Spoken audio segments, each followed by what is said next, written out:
All right, it was an easy yes when I was asked to come here because I'm looking out of this room and I see so many people I know. And if I don't know you, I am so familiar with the work you've been doing for decades, not each of you decades, but you get what I mean. Yesterday I spent time at a conference for legal aid lawyers, and now I'm with you, and I can't think of two groups who are probably more exhausted right now, right? How many of you are just feeling a little weary at times? I imagine that's, if your bosses are sitting next to you, I understand why you're not going to say yes. It's hard work. It's such hard work.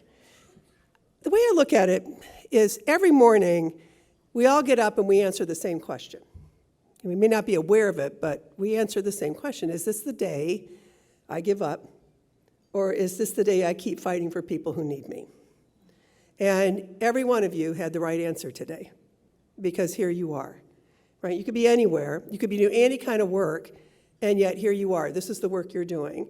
And so to me, that's the right answer. Now, I understand why increasingly the most common question I'm being asked, Sherrod finds this as well, is how do you keep hope alive, right? How do you keep hope alive? And it's the reason I'm on Substack now. I've been writing there for about 3 months, and it's called Hopefully Yours, because it was my forcing myself to answer that question every week in various ways, because hope is that crucial element that keeps us going, right? And one of the reasons I said yes was very selfish today to come here, because you give me hope. And I don't say that, I'm a journalist. We don't compliment unless we mean it, and we mean it so seldom. I come here because of the work you're doing. First of all, I've interviewed a number of you over the years. You keep me up to date on what's happening to the people I care about, the people who are most vulnerable. And honestly, if you're not here doing that work, who will do the work? Who is going to step up? Right? So how could I not have hope in your presence? I came here and it was like seeing family today. So many hugs, so many selfies. I did a video for a 9-year-old girl, right? Because that's what we do these days. We got to encourage our children. But I also, there's a quote. I don't usually quote her directly. I just refer to it. But I'm going to quote it directly because it really has fueled my hope in recent days, and I would say months. Sherrod said this morning, at least a year, because I talk about it so much. And it's something that Coretta Scott King said after Martin Luther King, her husband, was killed. She said, "Struggle is a never-ending process. Freedom is never really won. You earn it and win it in every generation." Now, that could sound like a note of despair, but I find it so encouraging to remember we will always have this fight. With every generation, we will have new efforts, new people who want to. Look what's happening in Ohio right now.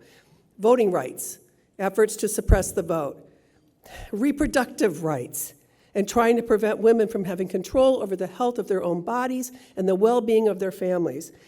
LGBTQ rights, look at what is happening at the state legislature now against particularly our trans people, our young people. And immigration, look at the hateful, dangerous rhetoric around immigration. We will always have that fight. But here's the good news. We outnumber them every time because we are in the fight. The haters are the loudest. I'm speaking as a columnist of 21 years. Right? I know a little bit about hate speech. They are always the loudest, but they are always outnumbered, which is why they're angry, in part, because they are outnumbered. And here's the other thing. I want to refer again to Coretta Scott King because I don't know how many of you have taken a look at Jonathan Ives' new book. It's a biography of Martin Luther King. And I've read so many books about Martin Luther King. There's nothing like this one, in part because he had access to more than 1,000 new documents that previous biographers did not. And he tells this story. And to me, this is so much about you plant the seed and then you have to wait sometimes when it comes to hope. The Montgomery bus boycott was supposed to begin on December 5th, 1955. Martin Luther King and his fellow activists had no idea if this was going to work. They didn't have the internet. A lot of people didn't have the phones. They couldn't advertise on television, word of mouth and in churches. We must boycott these buses to gain rights for all workers. Keep in mind, Martin Luther King was ahead of his time in so many ways. He was fighting for all workers. but the majority of the workers in the bus boycott strike were black. But he had no idea if it was going to work. And the night before they go to bed, neither of them can sleep, Martin and Coretta. They can't sleep. So they're up by 5:30 in the morning. And Martin is sitting in the kitchen drinking coffee. And Coretta Scott King walks to the front of their house, the living room. And she's standing at the window. And suddenly she says, "Martin, come here." And a single empty bus drives by their window. And then another empty bus drives by their window. I cannot say that aloud without getting goosebumps. They had no idea if it was going to work. What they had were the best intentions, right? What they had was the ability to organize people and convince them that they could be stronger than they knew, that they had more power together than they had individually. This is a common theme of my childhood because I grew up in a union household. We knew, my people, I was the first in my family to go to college, as was Wayne Dawson. We knew that we did not have power as individuals, but as a group, collectively. I love now when they're saying, "Oh, unions are trending now." Okay, glad you joined us. Because we know what the power of organizing means. When I think of that moment of them at the window, I think about how often that's what you're doing. You start with the best of intentions. You do everything you can, but then there's that moment when we must stand by the window and wait to see what took. Where did we make progress, and where does the work remain? All of this is part of hope, though. You see that? As soon as you're willing to stand at the window, you're showing that you still have hope. And that's what I want to encourage in you today. Somebody came up to me, many people came up, but one person had me really thinking about the power of storytelling in your work, in your line of work. First of all, I wonder how many of you have ever thought, even today, to explain to the people who think they know you best, why you show up at something like this. And it's not just about work responsibilities, right? Why are you here? Do they know why you do the work you do? Do they know at what age you knew something's got to change and I'm going to be part of that change? How many of you have ever told your life story to anybody or even to one another? I would say start there. I see this particularly in women and people of color. There's such a humility about the work that it doesn't occur to you that people need to hear your stories. They need to know why you do what you do. And I'm encouraging you not to wait for that invitation. I think of a friend, dear friend, in the newsroom one day, and I walked in, it was a woman. She was one of several assistant city editors, and she was standing all alone, and I could tell she was upset. And I said, what's the matter? And she said, she pointed to a group of men, her colleagues, and they were huddled talking in the corner. And she says, I'm trying to figure out why I'm not in that meeting. And I said, as gently as I could, I'm trying to figure out why you're waiting for the invitation. Right? You know we can't do that. So I have a minute. How much? Oh, no, I have a little bit more. Good. Okay, sorry, just a second. The other way storytelling works is to talk about the people you're serving, right? You are representing a lot of people that other people would rather not see, would rather not know exists. Don't want to hear about their problems because it feels so overwhelming. I think of what a rabbi said at a vigil I went to shortly after the attack on Israel, and he said, we cannot afford the convenience of being overwhelmed. We have to figure out what comes next. I don't know your politics. I have a guess or two. But I will tell you, after the 2016 election, which was stunning to pretty much everyone, that Sunday, after Election Day, Sherrod and I had tickets to go to see Finding Neverland, about Peter Pan, right, at Playhouse Square. And Sherrod said, I can't do this. I can't go. And you knew I had to work his accent. You knew I had to work his voice, and I love his voice.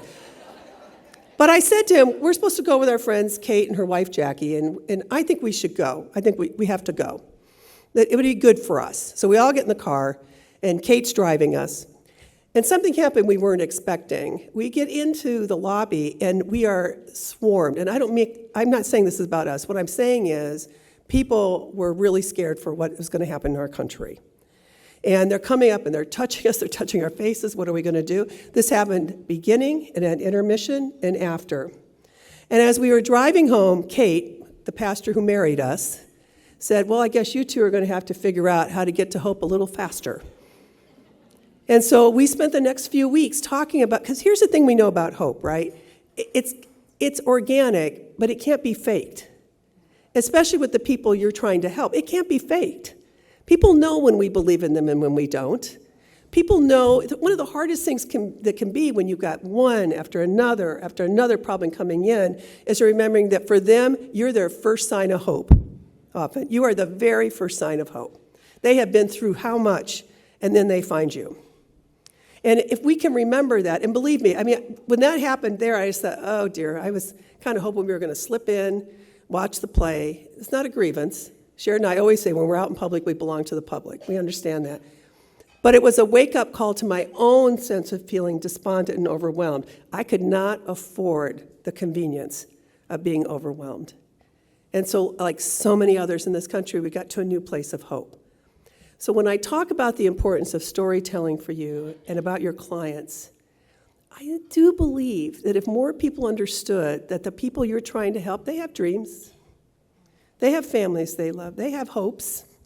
And even if they've given up on the hopes for themselves, they have dreams for their kids, right? I have found when I write about hourly wage earners, one of the ways to get readers to think differently is to talk to hourly wage earners about their hopes and dreams. What did they think they were going to be doing at this age, as opposed to what are they doing now? What do they hope is going to be different for their children, for their grandchildren, right? I mean, I will say, I've been surprised by how much our 8 grandchildren, my dedication to my children's book is they make me braver, because you want to have the right answer when you're long gone. When they say, well, what did Grandma do? What did Grandpa do? Right? We want to have the right answer. We're hoping. I'm wearing pearls today. I seldom do that, but recently I've done it because they're easy to travel. Sharon gave these to me. Don't pod. He almost never gets a gift right, but this one he definitely nailed. And I was with 2 of our granddaughters the other day, 8 and 9, and they said, Grandma, you don't usually wear pearls. I said, well, I know. It confuses people. It's fun. And they said, well, why does it confuse people? And I said, because when a woman has on pearls, she looks harmless. And she looks quiet. And, of course, then I got a 10-minute tutorial from my granddaughters. I said, oh, Grandma, you are never quiet. You are never. And it was really fun when at one point they said in front of their father, Daddy says, whenever you laugh, the roof rattles. And you could see him going like this. No, don't. I bring that up because you never know when one story leads to another, and suddenly these pearls are all about not behaving, right? Because as we know, the work we do involves a lot of misbehaving in the eyes of others. So one more thing I want to remind you about. How many of you have ever been in a choir or played in a band? Okay, so I know our gospel singers know this already. You know the whole concept of staggered breathing, right? Here's what it is. When you've got long notes in a performance, you can't hold the note the entire time.